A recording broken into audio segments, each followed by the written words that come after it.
بسم الله الرحمن الرحيم ألم نشرح لك صدرك ووضعنا عنك وزرك الذي أنقض.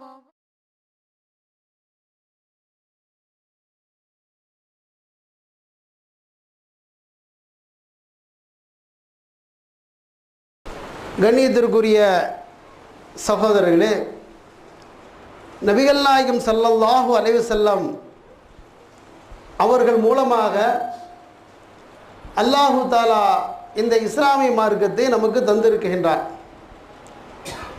இஸ்லாத்திலே நாம் செய்யக்கூடிய ஒவ்வொரு வணக்க வழிபாடுகளும் ஒவ்வொரு இபாதத்துகளும் ரசூல் ஸல்லல்லாஹு அலைஹி வஸல்லம் எப்படி செய்து காட்டினார்கள், அவர்களுடைய நடவடிக்கைகள் எந்த அடிப்படையிலே இருந்தது என்பதை பற்றி அறிந்து அந்த அடிப்படையிலே அல்லாஹ் அவரை பின்பற்றுமாறு திருமறை குர்ஆனிலே பல இடங்களிலே சொல்லி காமிக்கின்றான். அதிகமான இடத்திலே அல்லாஹ் திருமறை குர்ஆனிலே அதீஉல்லாஹ வ அதீஉர் ரசூல், அல்லாஹ்வுக்கு கட்டுப்படுங்கள், அவனுடைய தூதருக்கும் வழிபடுங்கள் என்று திருக்குர்ஆனுடைய வசனங்கள் இந்த அடிப்படையில் ஏராளமான இடத்திலே அல்லாஹ் இப்படி சொல்லி காட்டுகின்றதை பார்க்கின்றோம். ஒரு இடத்திலே லகது கானலக்கும் ஃபி ரசூலில்லாஹி உஸ்வத்துன் ஹசனா, இந்த தூதரிடத்திலே அழகான ஒரு முன்மாதிரி உங்களுக்கு இருப்பதாக கூட அல்லாஹ் பெருமானார் ஸல்லல்லாஹு அலைஹி வஸல்லம் அவருடைய அனைத்து நடவடிக்கைகளும் நமக்கு ஒரு முன்மாதிரியாக அல்லாஹ் தந்திருப்பதாக குர்ஆனுடைய வசனத்திலே பார்க்கின்றோம்.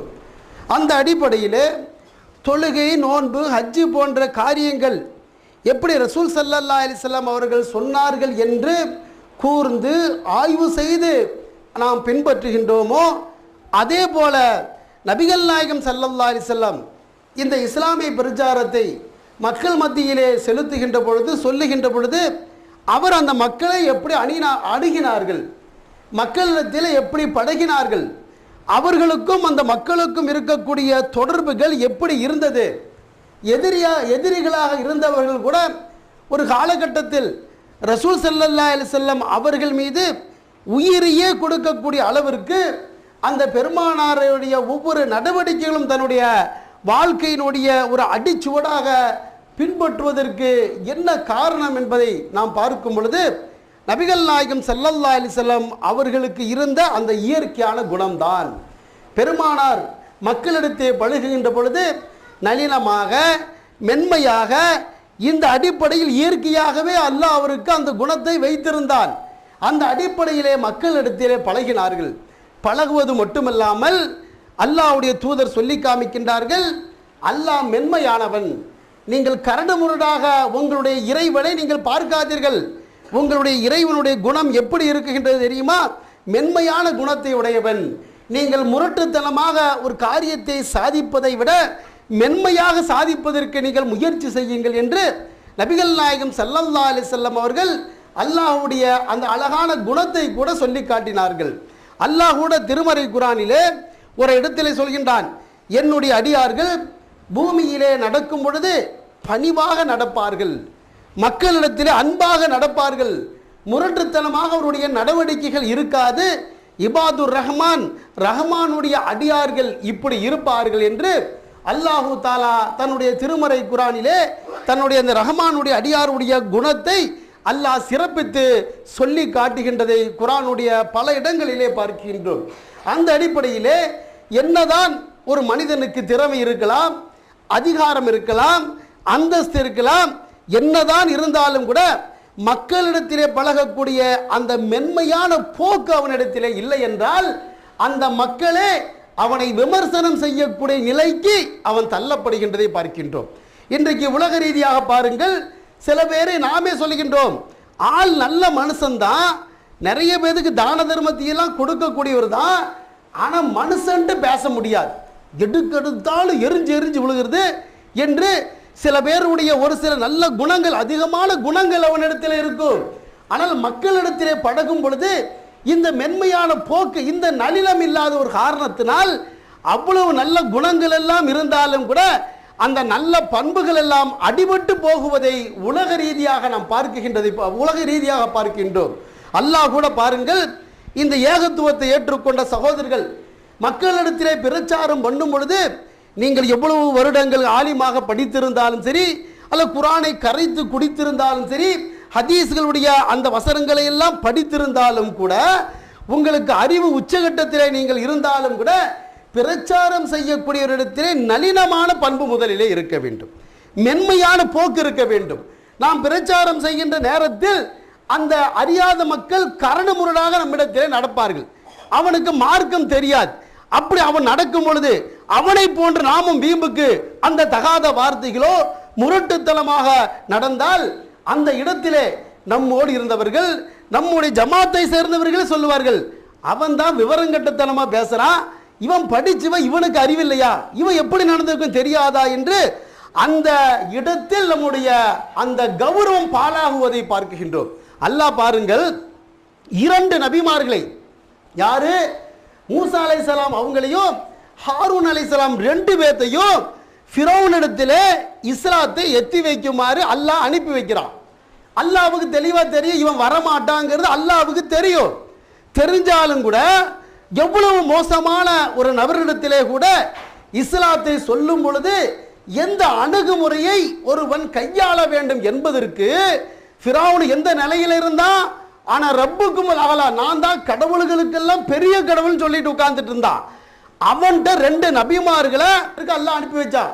அந்த நபியிட்ட நீங்க 2 பேரும் ஃபிரௌன்ட்டு போங்க, போய் ஃபகுலா லஹு கௌலன் லையிலா லஅல்லஹு யததக்கரு யக்ஷா, நீங்கள் ஃபிரௌனிடத்திலே அல்லாஹ் தான் ரப்புன்னு சொல்லுங்க, கடினமாக சொல்லி விடாதீர்கள், நளினமாக சொல்லுங்கள். ஃபிரௌனே, நீ கடவுள் கிடையாது, உன்னையும் என்னையும் படிச்ச அல்லாஹ் தான்டா ரப்பு, அவனை ஏத்துக்குங்க என்று இஸ்லாமிய தாவாவை செய்யும் பொழுது நளினமாக அந்த உன்னுடைய பேச்சில் கரண்டு முழுது வந்துவிடக் கூடாது என்று அல்லாஹ் திருமறை குர்ஆனில ஒரு பிரச்சாரருடைய அடிப்படை இப்படி இருக்க வேண்டும் என்று அல்லாஹ் சொல்லி காமிக்கிறான்டா.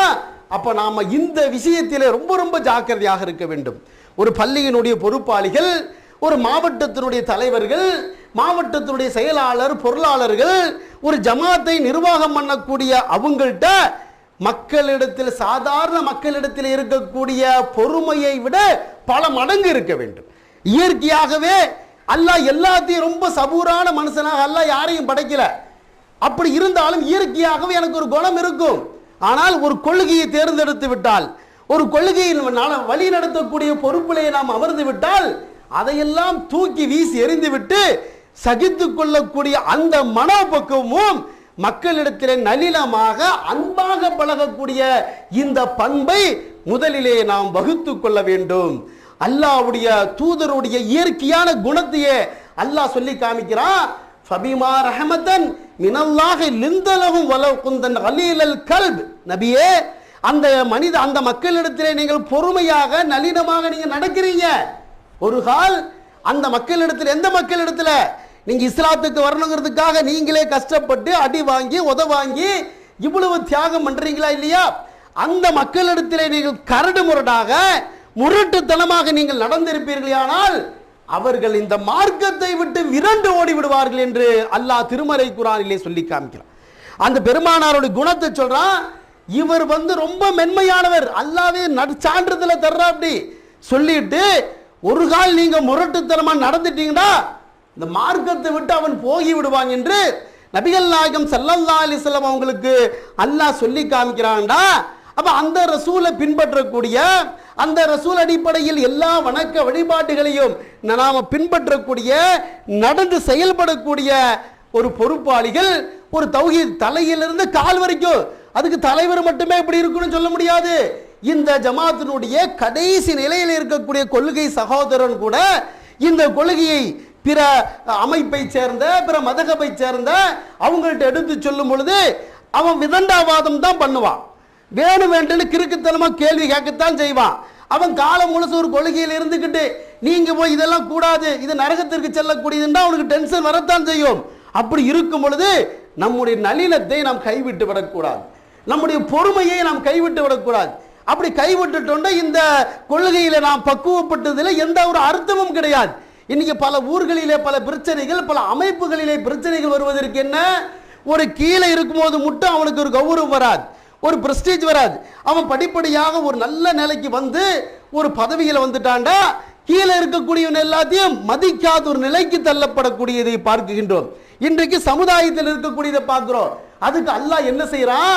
திருக்குரானில் லுக்மான் அலைஹிஸ்ஸலாம் என்ற ஒருத்தர் அல்லாஹ் அறிமுகம் செஞ்சு அவருடைய மகனுக்கு அல்லாஹ் ஒரு அறிவுரையை சொல்றான். அந்த அறிவுரை கூட குரானில் இதை பற்றி மட்டுமே சொல்லி காமிக்கிறான். என்ன சொல்றான்?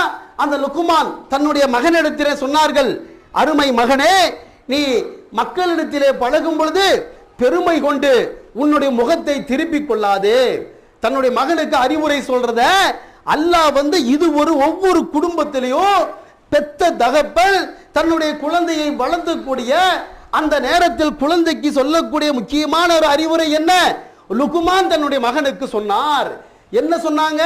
அருமை மகனே, நீ மக்களை பார்க்கும் பொழுது பெருமை கொண்டு உன்னுடைய முகத்தை திருப்பிக் கொள்ளாதே, பூமியிலே அகம்பாவத்தோடு நீ நடக்காதே, நீ பணிவாக மக்களிடத்தில் இரு என்று அல்லாஹ் ஒரு சாப்டர் குர்ஆன்ல எதுக்கு ஏற்படுத்தணும்? அப்ப நம்ம அடிப்படையாகவே ஒரு பையனுக்கு ஒரு மார்க்க கல்வியை கற்றுத்தரும் பொழுது நீங்கள் என்ன அவனிடத்தில் பெருமை அகம்பாவம் மக்கள்கிட்ட சமமாக அதை நளினமான பழகக்கூடிய இந்த பண்பை நாம பெற்றுக்கொள்ள வேண்டும் என்று அல்லாஹ் திருமறை குர்ஆனிலே சொல்லி காட்டியதை பார்க்கின்றோம். ஆனா இன்னைக்கு சமுதாயத்தில் பார்க்கறங்க, அது மார்க்கமாக இருந்தாலும் சரி அல்லது குடும்ப பிரச்சனையாக இருந்தாலும் சரி, ஒரு முதலாளி தன்னுடைய வேலைக்காரன் பழகிறதாக இருந்தாலும் சரி, இந்த மென்மையான போக்கை யாரும் கடைபிடிக்கிறது கிடையாது. ஒரு குடும்பத்தில் பார்க்கிறோம், புருஷக்காரன் அவனுக்கு இருக்கக்கூடிய பொண்டாட்டிட்ட எப்படி பழகணும்னு இஸ்லாம் சொல்லுதா இல்லையா? உன்னுடைய ரசூல் ஸல்லல்லாஹு அலைஹி வஸல்லம் காட்டி வேற தந்திருக்கிறாங்க. உன்னுடைய மனைவியிடத்திலே மென்மையாக, அவளை அடிக்காத, அவள்கிட்ட மென்மையாக பழகு. உணவு ஊட்டும் போது கூட தன்னுடைய மனைவியினுடைய வாயில ஒரு உணவு ஊட்டுவது ஒரு தர்மம். இந்த அளவுக்கு அல்லாஹ் தஆலா ஒரு கணவன் தன்னுடைய மனைவியிடம் நடக்கக்கூடிய அந்த பண்புகளை பற்றி திருமறை குர்ஆனில் ஹதீஸ்ல ஸல்லல்லாஹு அலைஹி வஸல்லம் சொல்லி காமிக்கிறாங்க. அது மாதிரி கணவன் எப்படி மனைவி நடக்கிறதும் அல்லாஹ்வுடைய தூதர் சொல்லி காமிச்சாங்க. இன்னைக்கு என்ன நிலைமை இருக்குது? குடும்பத்தில் பார்த்தீங்கன்னா அவன் பாட்டுக்கு கடைக்கு போயிருப்பான், பொண்டாட்டி புருஷன் பேசுறதுக்கே பயப்படுறான். போய் கேட்குற சில வீட்டில் போய் பாய் இருக்காரு, அப்துல் ரசாக் பாய் இருக்கிறாருன்னு கேட்டால் அது காலையிலே போயிருச்சு, நைட்டு தான் வரும். எந்த அளவுக்கு நிலைமை பாருங்க. ஒரு புருஷனை அப்துல் ரசாக் பாய் இருக்குதான்னு கேட்டால் அது போயிருச்சு, சாயங்காலம் ஆடு மாடு சொல்ற மாதிரி. என்ன காரணம்? ஆனால் பொண்டாட்டிட்டு எவ்வளவு அன்பா பழகணும், எவ்வளவு நேசமா பழகணுங்கிறது நமக்கு தெரியறது கிடையாது. சில குடும்பத்தில் அத்தா வேலை விட்டு வர்றதுக்கு வருவார் நைட்டு 10 மணிக்கு, பசங்கள்லாம் 7 மணிக்கே சாப்பிட்டு தூங்கிடுவானுங்க. அத்தா காலையில் எந்திரிக்கிறதுக்கு முன்னாடியே இவன் ஸ்கூலுக்கு போயிடுவான். என்ன காரணம்? அத்தா கடிக்கும். எதுக்கு எடுத்தால் ஒரு பையனை கொஞ்சறது கூட ஒரு அன்பா கொஞ்சக்கூடிய பழக்கத்தை நம்ம ஆள் நல்ல ஆளு தான் குடும்பத்தை காப்பாத்துறா, அப்படி பொண்டாட்டி மக்களுக்கு சாப்பாடு வாங்கி கொடுக்குறா, அப்படி பொண்டாட்டி மக்களை நல்லா படிக்க வைக்கிறார், மக்களை எல்லாம் செஞ்சாலும் கூட இயற்கையாக அந்த பிறவி குணம் சொல்லுவாங்களா இல்லையா, எதுக்கு எடுத்தாலும் கரண்டி மாதிரி விழுகிறது. ஒரு ஃபோன் பண்ணும்போது கூட எப்படி பண்றாங்க? ஹலோ யார் பேசுறா? ஃபோன் பண்ணும்போது கூட எவன்டையோ சண்டைக்கு போற மாதிரி, என்ன எப்ப வர்ற நீ, அவன் ஃபோன் பண்ண அடுத்த தெருவுக்கு தெரிகிற மாதிரி கத்துறது. அப்ப இயற்கையாகவே இந்த பண்பு இருக்கக்கூடாது. இந்த பண்பு இல்லாதனால்தான் ஒரு குடும்பத்தில் அத்தாவும் மகனும் பேசுறது கிடையாது, பொண்டாட்டியும் புருஷனும் பேசுறது கிடையாது. பேசினா என்னைக்காச்சும் ஒருத்தர் புருஷன்ட்டு அன்பா போய் என்னங்க அப்படின்டா, என்ன எதுக்கு வந்த, அதோட முடிஞ்சு போச்சு. நம்ம என்னைக்காச்சும் போய் கல்யாணத்தில் அந்த ஃபர்ஸ்ட் நைட்டுக்கு பேச சிரிச்சது தானையா, இன்னைக்கு வரைக்கும் சிரிக்கிறது கிடையாது. என்ன காரணம்? இதுல என்ன நம்மளோட கௌரவம் இறங்கிரும். அப்ப ரசூல் ஸல்லல்லாஹு அலைஹி வஸல்லம் எப்படி நடந்தாங்க, அவருடைய மனைவி எந்த அளவுக்கு அவங்க மேல அன்பு வச்சிருந்தாங்கிறதுக்கு திருமருக்கு ஒரு சம்பவம் பாருங்க. ரசூலுல்லாஹ்வுக்கு ஆரம்பத்தில் வஹி வருது. வஹி வந்த உடனே இக்ரா பிஸ்மி ரப்பிக்கல்லது முதல்ல வஹி இறங்கின உடனேயே ரசூலுல்லாஹ் நபி ஆறாங்க. அந்த ஜிப்ரீல் அலைஹிஸ்ஸலாத்தை பார்த்த உடனே ரசூலுல்லாஹ்வுக்கு பயம் வீட்டுக்கு ஓடி வர்றாங்க. ஹதீஸா ரலியல்லாஹு போர்த்திட்டு பயந்து நடுங்கி வீட்டில் இருக்கிறாங்க. அந்த நேரத்தில் அந்த ஹதீஸா ரலியல்லாஹு தன்னுடைய கணவனுக்கு சொன்ன ஒரு சில வார்த்தைகளை பாருங்கள். நீங்கள் தைரியமாக இருங்கள், அல்லாஹ் உங்களை கைவிட மாட்டான். நீங்கள் ஏழைகளுக்கு உணவு கொடுக்கிறீங்க, கஷ்டத்தில் இருக்கக்கூடியவங்களோட சுமையை சுமக்கிறீங்க, அல்லாஹ் உங்களை கைவிட மாட்டான் என்று அவ்வளவு பயமான ஜிப்ரீலை பார்த்துட்டு பயந்து நிற்கிறாங்க. அந்த ஹதீஸா ரலியல்லாஹுடைய அந்த ஆதரவான அன்பான வார்த்தை தான் ரசூலுல்லாவுக்கு மார்க்கத்தை எடுத்து சொல்வதற்கு ஆரம்பத்தில் ஒரு அஸ்திவாரமாக இருந்துச்சு. அது மட்டும் இல்ல, தன்னுடைய சொந்தக்காரங்க வராக்கா பின் நௌஃபுல்ங்கிற ஒரு பெரியவற்றை கூட்டிட்டு போய் இவர் ஒரு காட்சியை பார்த்தாரு. அந்த காட்சி என்னான்னு அவர்கிட்ட சொல்ல வச்சு, அதுக்கு பிறகு அவரு குண்டை தூக்கி போடுறாரு. இந்த உலகம் எதிர்பார்த்த நபி நீங்க தான், வெகு சீக்கிரத்தில் இந்த மக்கள் உங்களை ஊரை விட்டு துரத்தி விடுவாங்கன்னு சொன்ன உடனேயே அடிக்கு மேல இன்னொரு அடி விழுந்துச்சு. அந்த நேரத்தில் கூட அல்லாஹ் உங்களை கைவிட மாட்டான், நீங்க தைரியமாக இருங்கள் என்று இந்த ஆறுதல் வார்த்தை இருக்கா இல்லையா, அது நம்முடைய மனைவிமார்கள் இடத்துல இருக்க வேண்டிய பண்பு. ஒரு கணவனை பொறுத்த வரைக்கும் வீட்டுக்கு வேலைக்கு போறான், வேலைக்கு போயிட்டு அன்னைக்கு சம்பாதியம் கிடைச்சிருக்கும் கிடைக்காம இருந்திருக்கும். வேலைக்கு போன இடத்துல முதலாளி திட்டி இருப்பான், அல்லது அங்க ஏதோ ஒரு பிரச்சனை போற வழியில பஸ்ல சண்டை ஏற்பட்டு இருக்கும், அல்லது இவன் போட்ட முதலீடு நஷ்டமாயிருக்கும், 4 பேர் திட்டு வாங்கியிருப்பான். காலையில போய் டென்ஷனுக்கு மேல டென்ஷனு, வியாபாரத்துல நஷ்டம், முதலாளி திட்டு. ஒருத்தர் என்ன மனசுல நினைப்போம், பா கடை வீட்டுக்கு போய் நிம்மதியா படுத்து தூங்கினா போதுமப்பா, காலையில ஒரே டென்ஷன், வீட்டுக்கு போய் பொண்டாட்டி மக்களோட கொஞ்சம் நிம்மதியா இருந்தா போதும் என்ற நிலையில தான் வீட்டுக்கு வருவோம். அப்படி வீட்டுக்கு வரும்போது ரசூல் ஸல்லல்லாஹு அலைஹி வஸல்லம் என்ன சொன்னாங்க, மலர்ந்த முகத்தோடு உங்களை புருஷன் பாருங்க வரவேற்க.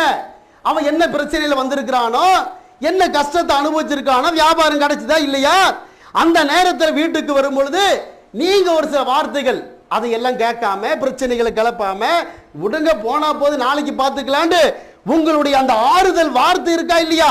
ஹதீஸா ரலியல்லாஹுக்கு அவர் ரசூலுல்லாஹ்வுக்கு ஹதீஸா ரலியல்லாஹு ஆறுதல் வார்த்தை சொன்னாங்களே இல்லையா, அந்த ஆறுதல் வார்த்தை தான் ஒரு கணவனுக்கு 100 கோடி ரூபாய் கொடுத்ததுக்குரிய சமம். வீட்டுக்கு வந்த உடனேயே இந்த ஆறுதல் வார்த்தை காலையில் இருந்து நைட்டு வரைக்கும் அங்க நடந்த சம்பவம் எல்லாம் மறக்கப்பட்டு பொண்டாட்டி மக்களோட நிம்மதியா இருப்பா, அந்த பாரம் கம்மியாயிரு நாளைக்கு பார்த்துக்கலாம். சில வீட்டுல சில மனைவிமார்கள் என்ன செய்வாங்க, ஏதோ ஒரு பொருளை வாங்கிட்டு வாங்கன்னு அனுப்பிச்சுட்டு இருப்பாங்க. இவர் இந்த டென்ஷன்ல வந்து இந்த நபர் என்ன செஞ்சிருப்பாரு, மறந்திருப்பாரு. வீட்டுக்கு போன உடனேயே இஸ்லாம் சொல்கின்ற அந்த மார்க்க சட்டத்தை மறந்துட்டு என்ன காலையில் வாங்கிட்டு வர சொன்ன என்ன ஆச்சுன்னு இது கேட்கும் போது அன்பா கேட்காது. இவரு இல்ல மறந்துட்ட நாளைக்கு வாங்கிக்கலாம். நீ எல்லாம் ஒரு மனுஷனாயா, உங்ககிட்ட சொல்றதை விட செவுத்துட்டு போய் சொல்லிடலாம் என்று அந்த பொம்பளை பேசின உடனேயே இவன் யாரை போட்டு மாத்தலாம் தான் காலையிலிருந்து கை புருன்னு இருந்திருக்கும். இருக்கிற கோபத்தை முதலாளி மேல காட்ட முடியாது, கஸ்டமர் மேல காட்ட முடியாது. வந்த கோபத்தை கொண்டு வந்து செகுலியை சேர்த்து கொடுப்பான், இல்ல 8 ஒரு உத. பிரச்சனை என்ன, எங்கேயோ இருக்கக்கூடிய கோபத்தை கொண்டது உண்மையில காட்டுறதுக்கு என்ன காரணம், அல்லாஹ்வுடைய தூது அழகான ஒரு நல்லிலமான பண்பை சொன்னாங்க. என்ன நிலைமையில வந்திருக்கிறாரு தெரியல, ஏன் இத்தனை வருஷம் நம்ம கொடுத்தன நடத்துறோமா இல்லையா, புருஷனுடைய ஒவ்வொரு அணுவாக அவனுடைய நடைகளை பார்த்து கொண்டிருந்த நம்முடைய கணவன் ஏதோ ஒரு டென்ஷன்ல வந்திருக்கிறாரு, ஏதோ ஒரு சங்கடத்தில் வந்திருக்கிறாரு, முகம் ஒரு மாதிரி வாடி கிடக்குது, இந்த நேரத்தில் பேசக்கூடாது, இந்த நேரத்தில் கேட்கக்கூடாது, என்ன ஆச்சுங்க சாப்பிடுங்க படுங்க பின்ன பார்த்துக்கலாம் என்று அப்படி நீங்க உங்களுடைய நடவடிக்கை இருந்திருக்குமே, ஆனால் அவனுக்கு நீங்க சொன்னதுக்கு டபுள் மடங்கு மறுநாள் வாங்கி தருவான். இது என்ன, போன உடனேயே ஒரு ராக்காசி மாதிரி ஒரு வார்த்தையை சொல்ல அவன் பாட்டுக்கு செகுனி சேர்த்து கொடுக்க இருக்கிற துணிமணியை பேக்ல போட்டுட்டு அம்மா வீட்டுக்கு போயாச்சு. அம்மா வீட்டுக்கு போனவங்கள என்ன நடந்தது கேட்கிறாங்களா இல்லையா, உடனடியாக மச்சான போன்ல போட்டு என்னென்ன வார்த்தைகள் எல்லாம் பேசணுமா எல்லாம் பேசி ஜமாத்துக்கு லெட்டர் கொடுத்தாச்சு. அன்னைக்கு தான் பிரச்சனை நடந்திருக்கும். கல்யாணமான காலகட்டத்திலிருந்து முல்லையை போட்டு அடி நடிக்கிறாங்க, இவங்க கூட வாழ முடியாது, குலா கொடுங்க. அப்ப தலாக்கு குலாவுக்குள்ள காரணத்தை நீங்கள் அதிகமாக பார்த்தால் ஒண்ணுமே இருக்காது. அப்ப ரசூல் ஸல்லல்லாஹு அலைஹி வஸல்லம் எவ்வளவு பெரிய பிரச்சனையாக இருந்தாலும் கூட அழகா நீங்கள் சிரித்த முக காரியத்தை சாதிக்கலாம். சிறுவர்களிடத்தில் ரசூல் ஸல்லல்லாஹு அலைஹி வஸல்லம் எப்படி வருவாங்க தெரியுமா, நபிகள் நாயகம் ஸல்லல்லாஹு அலைஹி வஸல்லம் அவங்க போனாங்க, சிறுவர்கள் ஓடி வருவாங்க. சிறுவர்களுக்கு ரசூல்லா முன்கூட்டி சலாம் சொல்லுவார்கள். எந்த அளவுக்கு சின்ன பசங்கள்ட்ட ரசூல்லா பழகி இருக்கிறாங்கடா, அவங்க ஒரு இடத்துல உட்கார்ந்து இருக்கும்போது அவங்களுக்கு ஒருத்தர் அன்பளிப்பாக கொஞ்சம் பால் கொடுக்குறாங்க. உடனே இந்த பால் எடுத்து ரசூல்லா தன்னுடைய பக்கத்தில் அபூபக்கர் உமர் எல்லாம் உட்கார்ந்து இருக்கிறாங்க. அவங்களுக்கு கொடுக்கலான்னு எந்திரிக்கும் பொழுது பக்கத்தில் ஒரு சின்ன பையன் உட்கார்ந்து இருக்கிறான். அந்த பையன் வலது பக்கத்தில் உட்கார்ந்து இருக்கிறான். வலது பக்கத்துல தான் விருந்து கொடுக்கணும் மார்க்கத்துடைய சட்டம், எது செஞ்சாலும் வலதுல இருந்து செய்யுங்க. அப்ப ரசூல்லா எந்திரிச்சு அந்த சின்ன பையனை பார்த்துட்டு தள்ளி உட்காரு வந்துட்டான். அவன் பாட்டுக்கு முந்திரி கட்ட மாதிரி நான் சின்ன பெரியவங்களுக்கு கொடுக்கிறேன்னு சொன்னாங்களா. இது நம்முடைய பழக்கம். நம்முடைய பழக்கம் என்ன, கல்யாணத்தில் விருந்துக்கு போய் பாருங்க, சின்ன பசங்க அவன் சின்ன வயிறு அடிக்கடி பசிக்கும், ஓடுவான் ஆடுவான். நமக்கு பெரியோர் வயிறு நம்ம தாங்கக்கூடிய சக்தி இருக்கு. சின்ன பசங்க ஓடி வந்தாலும் எல்லாத்தையும் அங்கே நிற்க வச்சுட்டு பெருசுகள்லாம் உட்காந்து தின்னுட்டு இருக்கிறத பார்க்குறோம். சின்ன பசங்க தனியாக தூக்கி இவங்க சாப்பிட்ட பிறகு கொடுக்கறத பார்க்குறோம். இது கல்யாண விருது இல்லையா? நோம்பு திறக்கக்கூடியதில் கூட நம்ம செய்யறோமா இல்லையா? சின்ன பசங்க அவங்களுக்கு இந்த லட்டு ஜிலேபி பழமெல்லாம் பார்த்தா ஆசையாக ஓடி வருவாங்க. நமக்கெல்லாம் டாக்டர் வேண்டாம்னு சொல்லியிருப்பான். இதை திங்காத அதை திங்காத தடை போட்டிருப்பார் டாக்டர். நம்ம அடிச்சு கட்டி முன்னாடி உட்காந்துக்கிட்டு அந்த சின்ன பசங்களுக்கு இடம் விடாம அவன் பாட்டுக்கு அப்படியே அதை பார்த்துட்டு இருக்கிறத பார்க்குறோம். அப்போ அதனால தான் சிறுவர்கள் என்ன செய்யறாங்க, சில பள்ளிவாசல் மோதினாருக்கு டபுள் பேரெல்லாம் வச்சிருக்கிறாங்க. குரங்கு வருதும்பா, கரடி வருதும்பா. ஏன் அந்த சின்ன பசங்கள் அப்படி பழகி இருக்கீங்க நீங்க. சிறுவர்கள் ரசூல் ஸல்லல்லாஹு அலைஹி வஸல்லம் சிறுவர்களுக்கு பார்த்தாங்கன்னா சிறுவர்கள் ஓடி வருவாங்க. ஆனா பால் வருதுங்க, அந்த பாலை எடுத்து ரசூல் ஸல்லல்லாஹு அலைஹி வஸல்லம் அந்த பையன்கிட்ட கேட்கறாங்க, அருமை சிறுவனே, வலது பக்கத்துல தான் விருந்து கொடுக்கணும், நீ வலது பக்கத்தில் இருக்கல, பெரியவங்க எல்லாம் இடது பக்கத்தில் இருக்கிறாங்க, அவங்களுக்கு கொடுத்துட்டு உனக்கு தரட்டுமா? அனுமதி கேட்கிறாங்க. கேட்கக்கூடிய நபர் யாரு? மதீனாவுடைய ஆட்சி தலைவர், அல்லாஹ்வுடைய தூதர், 58 வயசு, இவன் சின்ன பொடிய, அவன்கிட்ட போய் அனுமதி கேட்கிறாங்க, உனக்கு தரட்டுமான்னு.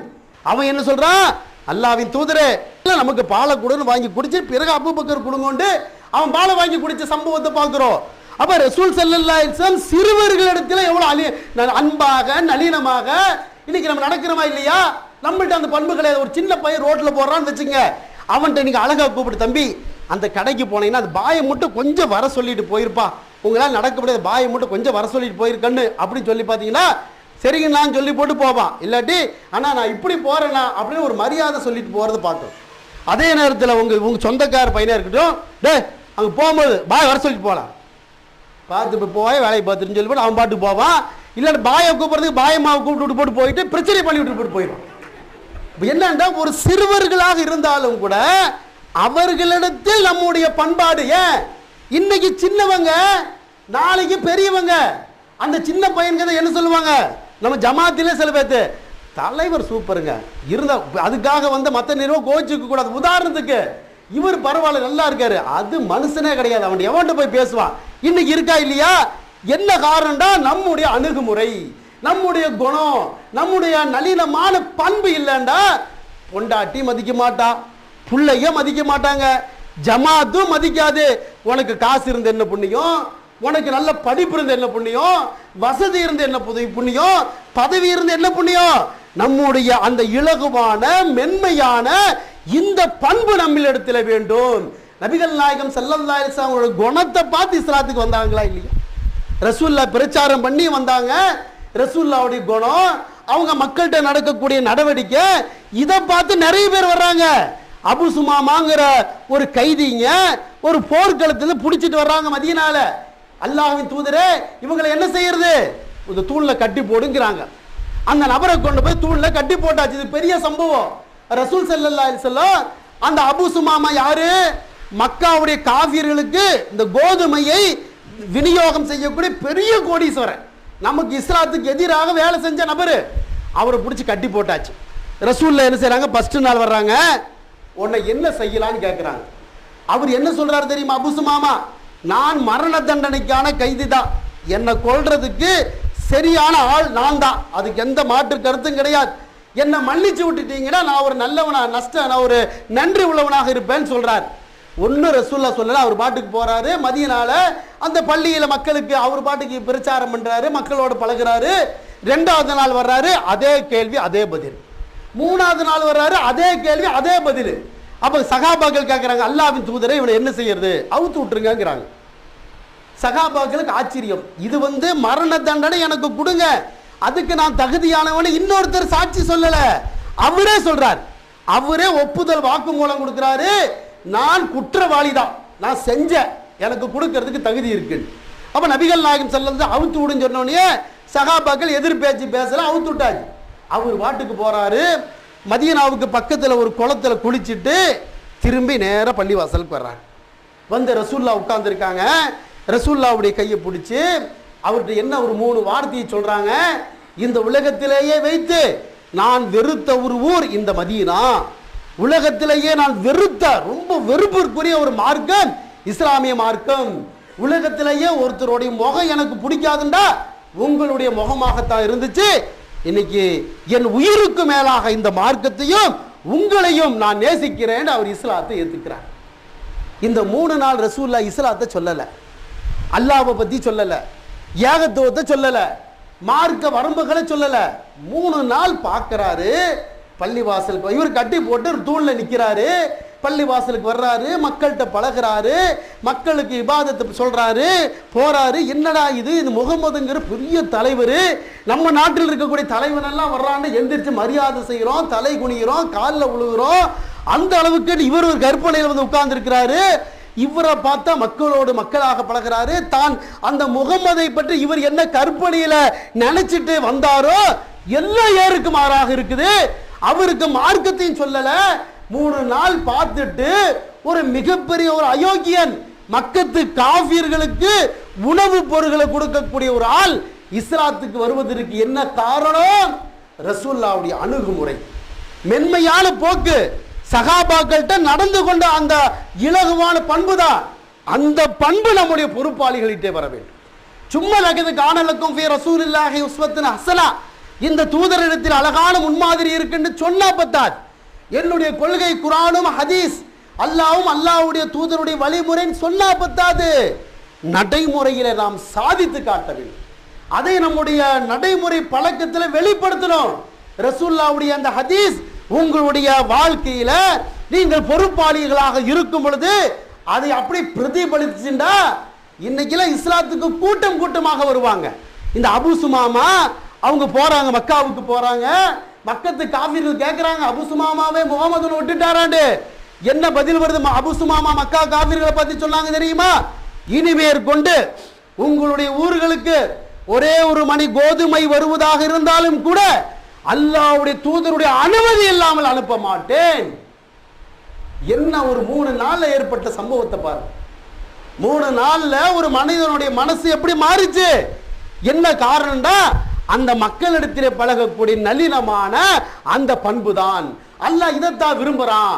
ரசூலுல்லாஹ் சொன்னாங்க, அதிகமான மக்கள் சொர்க்கத்திலே இருப்பது மென்மையான குணமுடையவர்கள், நளினமான பழக்கமுடையவர்கள் தான் அதிகமான மக்களை சொர்க்கத்தில் கொண்டு போய் சேர்த்தும் என்று நபிகள் நாயகம் ஸல்லல்லாஹு அலைஹி வஸல்லம் அவங்க சொல்லி காமிக்கிறாங்கன்னா, இந்த அடிப்படையில் நம்முடைய குணங்களை நீங்கள் வகுத்துக் கொள்ளுங்கள்.